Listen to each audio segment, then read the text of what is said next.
Om Namo Bhagavate Vasudevaya. Om Namo Bhagavate Vasudevaya. Om Namo Bhagavate Vasudevaya.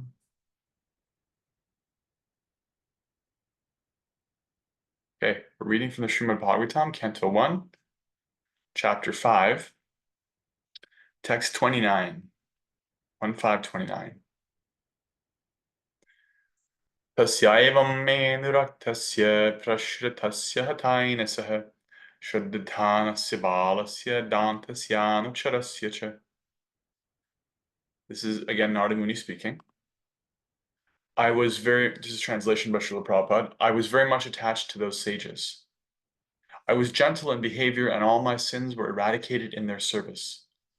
In my heart, I had strong faith in them. I had subjugated the senses, and I was strictly following them with body and mind. Srila Prabhupada's purport.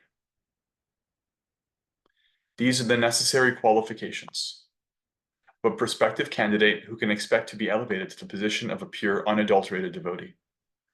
Such a candidate must always seek the association of pure devotees. One should not be misled by a pseudo-devotee. He himself must be plain and gentle to receive the instructions of such a pure devotee. A pure devotee is a completely surrendered soul unto the personality of Godhead. He knows the personality of Godhead as the supreme proprietor, and all others as the servitors. And by the association of pure devotees only, one can get rid of all sins accumulated by mundane association. A neophyte devotee must faithfully serve the pure devotee, and he should be very much obedient and strictly follow the instructions. These are the signs of a devotee who is determined to achieve success, even in the existing duration of life. Jai. Srila Prabhupada ki Jai. Om Jnana Timirantasya Jnananjana Shlakaya Chakshurmilitam Yena Tasmai Shri Gurave Namaha.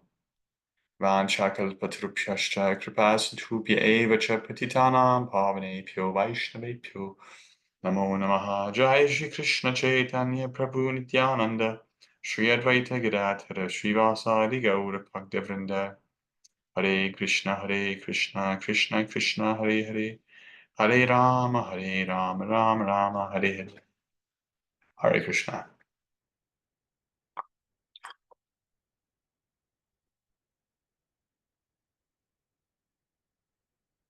So, Narada Muni is continuing his discourse on how it is that he became so elevated. And he's talking about his attachment to his teachers. Anuraktasya, he was attached to them. This speaks to our fundamental nature. We're actually in many ways the product of our environment. We're very affected by whatever we're around, and especially what we deliberately, where we put our attention, place our heart. We're little sponges. We just take up our surroundings. We take up our context, and we're made for attachment. We're actually made to be connected. And so, as we've heard in previous verses, the child who became Narada Muni was very fond of these devotees. He trusted them. He listened to them faithfully. He served them. And he's speaking here about this directly. He's attached to them. He's very attached. So even in the description of the elevation of Krishna consciousness, there's a stage called asakti. Asakti means attachment. When we become very attached to Krishna, it's actually a relatively high stage. Asakti comes right before bhava, the ingress of spiritual emotion, after which is the beginnings of prema, actual pure spiritual love. So asakti, attachment, this is a function of the soul. We become attached. So we see this in the conditioned state. People can become attached to so many things. They become attached to their family, become attached to their school, become attached to their routine, attached to their body, attached to their habits and their food. Was hearing from Kishori Gopi about her uncle, who very sweetly, very good-naturedly was saying, I can imagine giving up meat and I can imagine giving up eggs, but I can never imagine giving up onions and garlic. And I used to feel that way myself. I used to think that was impossible to do. And because this is the nature of the soul when they're enmeshed in their attachments, whatever they may happen to be, it doesn't actually matter what they are. We think that that's the all in all because we're attached to it. And that speaks again to our nature. We're made for that. So Narada Muni was attached to the sages, and being attached to Krishna's devotees is as good as being attached to Krishna.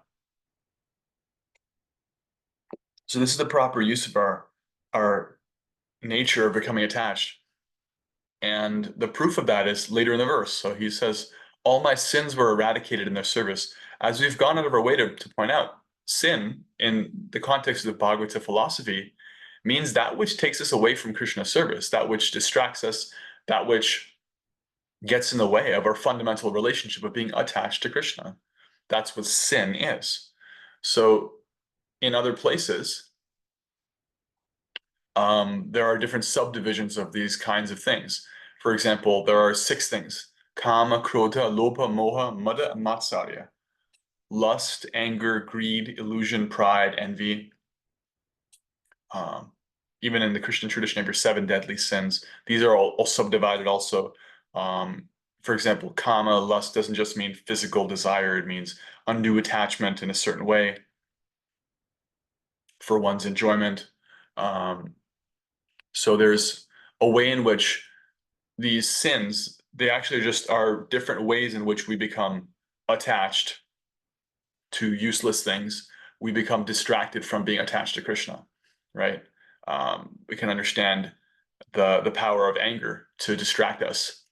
When you're under the influence of anger, you don't even remember the relationship you have with the person you're angry with. You forget whether you are close to them or they're a stranger. We forget our fundamental relationship, that they're actually fellow spirit souls, part and parcel of Krishna. In this way, it's a sin. It actually distracts us. It takes us away. So what happened by Narada Muni's description is, because of his attachment to these devotees, all those things that were getting in the way of his attachment to Krishna were eradicated step by step. He became freed from them. Because of his faith in those devotees and his attachment to them, and because of his being a clear vessel to receive what they had to give, whatever was standing in his way from becoming attached to Krishna was removed.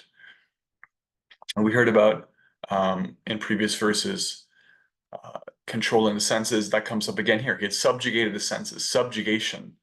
This word subjugation means that he is establishing his higher self as the master. In the conditioned state, our senses are the master, and we're the servant. The stomach says, eat. We say, how much? The drill sergeant says, jump. We say, how high? We're taking the orders. And this way, things are very much backwards. But subjugating the senses means that we decide what we need when, with higher intelligence. Like, we have to eat, but I decide when to eat, not I follow the whims of my stomach. I decide when to speak. I decide, when to sleep, and we follow the higher guidance of our intelligence. Okay, I need this much sleep. I need this much food, this kind of food. That's what I'll do. So Narada Muni had begun the process of subjugating his senses. This is also part of following devotees, is following the lifestyle of devotional service, which isn't fundamentally a lifestyle of restriction, but it involves a certain amount of it. It involves a certain amount of regulation. Because regulation, it supports bhakti. It's described in the bhakti process. There are 2 things. There's the Pancharatric tract and the Bhagavata tract. They're like 2 tracks of a railway that keep your train going straight. If you only have 1 track, you can fall off either side. But the Bhagavata means the hearing and chanting, the fundamental process of hearing and chanting, and in this way becoming attached to Krishna. And the Pancharatric means all those things which support regulation. So, for example, temple worship. Temple worship means following the schedule of the deity. You wake up early because Krishna wakes up early.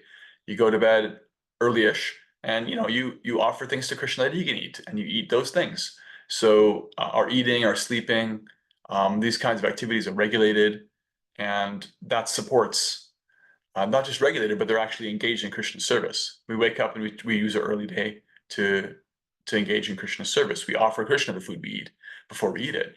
And this way, this supports our hearing and chanting. So we know that Narada Muni was hearing and chanting with these devotees, but he was also regulating his senses in ways that were appropriate. In our movement, we don't take to unnecessary or speculated austerities.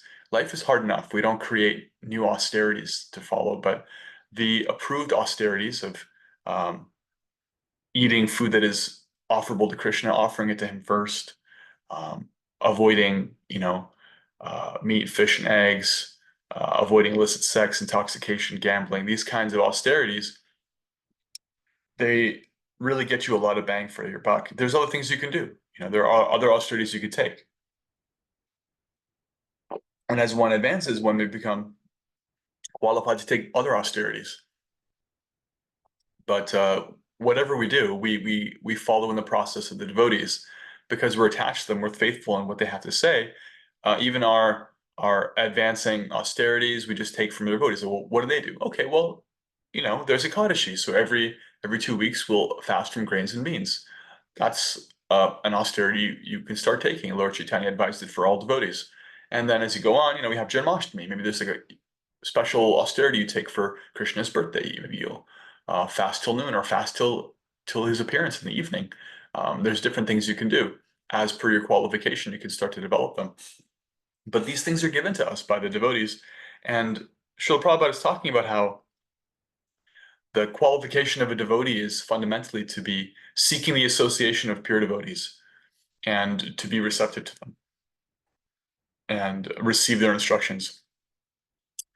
And that's what happened for Narada Muni. And that's what happens to us. We're reading these books. These are Srila Prabhupada's instructions. This is his association. And this movement is the association of persons who are taking association from Srila Prabhupada, either his direct disciples or others who are disciples of disciples, and so on. And so we receive in parampara, we receive one after another from Srila Prabhupada through Srila Prabhupada to the other previous acharyas, the instructions of Krishna. And there's a way in which, in the science of bhakti, when you associate with somebody who is taking Krishna very seriously and has strong faith in Krishna and is following Krishna, through those who are following Krishna in the same way, you become in the association of Krishna, you become Krishnaized, become transcendentalized, purified, spiritualized. The heart becomes cleansed, the mind becomes cleansed. We start to experience Krishna bit by bit. This is how Krishna extends himself. Krishna could extend himself any way he wants, and he has other ways. There's prasad, there's the shastra, there's the mahamantra, there's other mantras, there's so many things. There's the deity. And if you think about it, actually, all those things manifest, all those forms of Krishna manifest in the world through the association of devotees. Krishna manifests his deity form because his devotees are worshiping him. He manifests the mahamantra. Who's chanting the mahamantra? Devotees. Or at least somebody who's heard from a devotee. You trace it back, the Mahamantra is coming from Lord Chaitanya's lips. We're all just like echoing it back. Prasad, where did the prasad come from? A devotee offered it. What is Shastra? It's Vyasadev's devotional offering. And then all the acharyas are commenting on it. Devotees are little embassies for Krishna in the world, right? Just like if you're in the middle of, I'm in Canada. If I go to the United States Embassy, I'm not in Canada anymore. Legally, I'm not in Canada. I'm on American soil. You are in America if you go to the embassy. And it doesn't matter where you are in the world. All you have to do is go to the local embassy, and you're in that country of the embassy representing. So devotees are local representations of Krishna. And the pure devotee is one, as Prabhupada says, a pure devotee is a completely surrendered soul onto the personality of Godhead. He knows the personality of Godhead as the supreme proprietor and all others as his servitors. So this firm realization, this is a qualification of the devotee. They know this, they're convinced of it, moment to moment, and they act in that way. They act in accordance with that realization. So these are the people we really want to seek the association of. And when you're with them, either physically or especially through hearing their instructions with faith, you're in the embassy. You're in the Krishna embassy. You're in Krishna world. You get to have the association of Krishna because they're a transparent medium. They don't have all these things getting in the way. Actually, this is what we're capable of. We all can be capable of just being a pure vessel for Krishna, because that's what we are. We're just made for being attached to him. And all these other things that we pick up are just pollution, things that gather on the lens. Just like in a telescope or microscope, in your sunglasses or eyeglasses, if there's some smudge, if there's some dirt, if there's a scratch, it's external. It's not part of the creation. It can be cleared off. And when it is, you see clearly. It's just like transparent medium. Um, and that process of becoming transparent again is again undertaken by the association of devotees. It clears off these sins, these distractions, the lust, envy, greed, anger, illusion, pride, etc. All the things that we pick up that are foreign to us, that are products of the lower modes of nature. Om Tat Sat. Hare Krishna. So, just to review, we heard about Narada Muni's attachment to the devotees, how all of his sins were eradicated, what sin means, and how he subjugated his senses. He became the master of his senses. And how devotees are the fundamental vehicle for Krishna's mercy in the world. They act as embassies.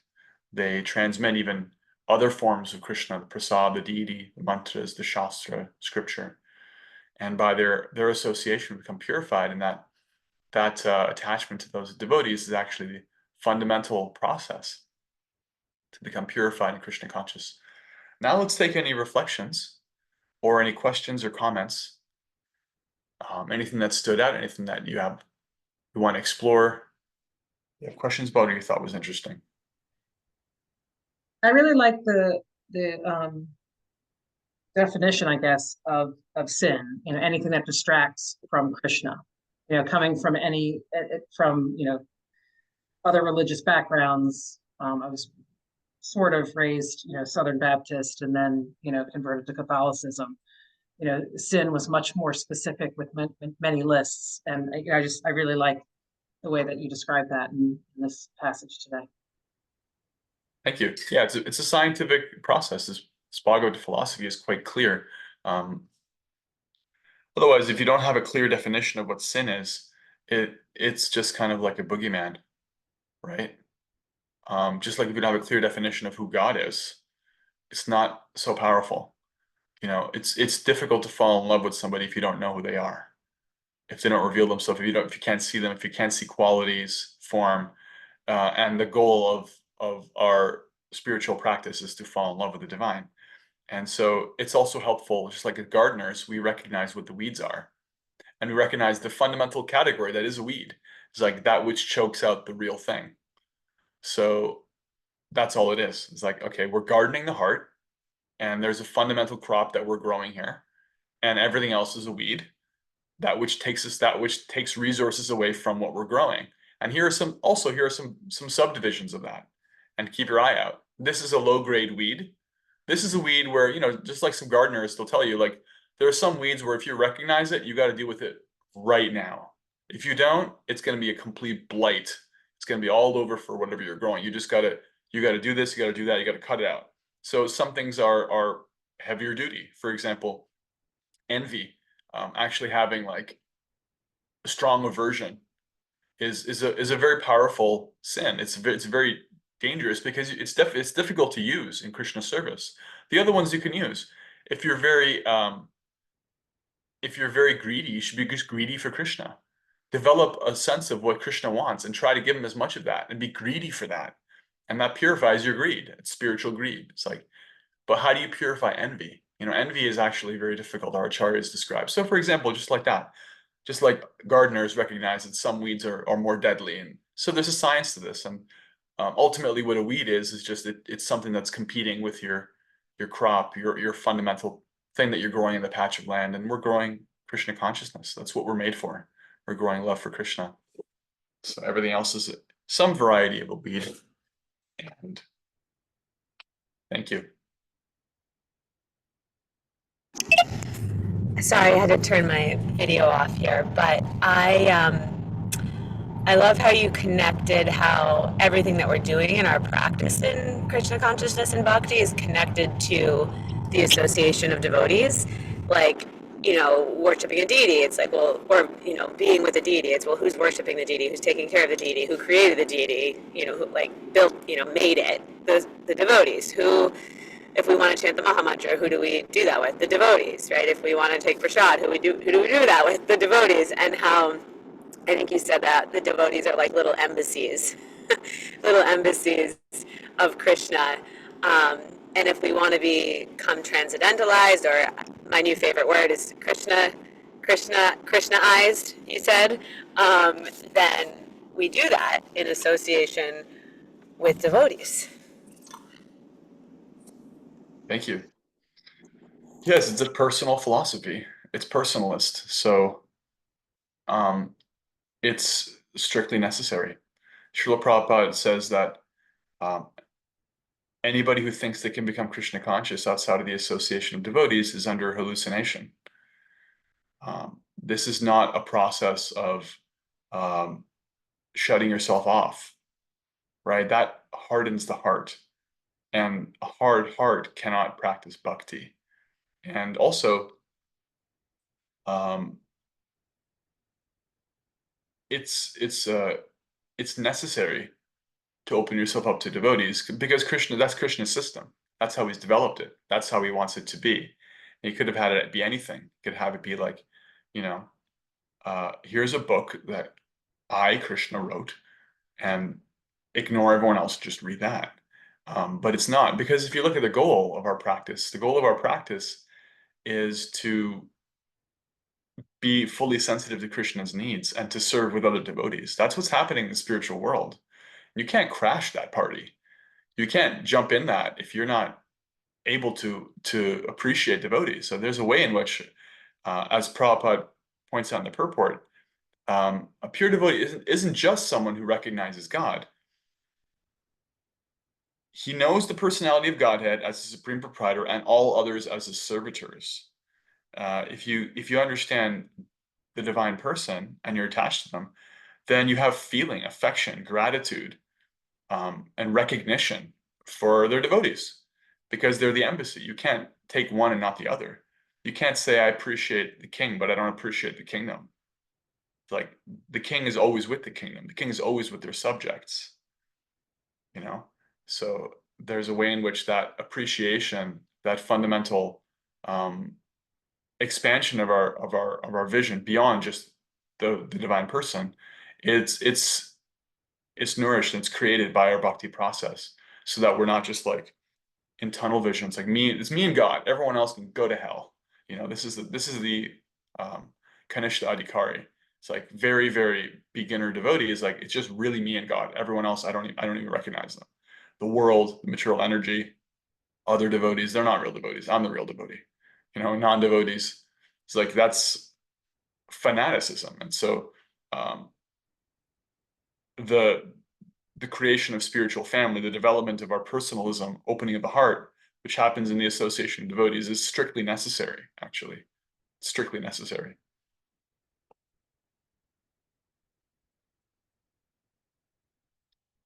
Jai. Any other comments, questions, reflections?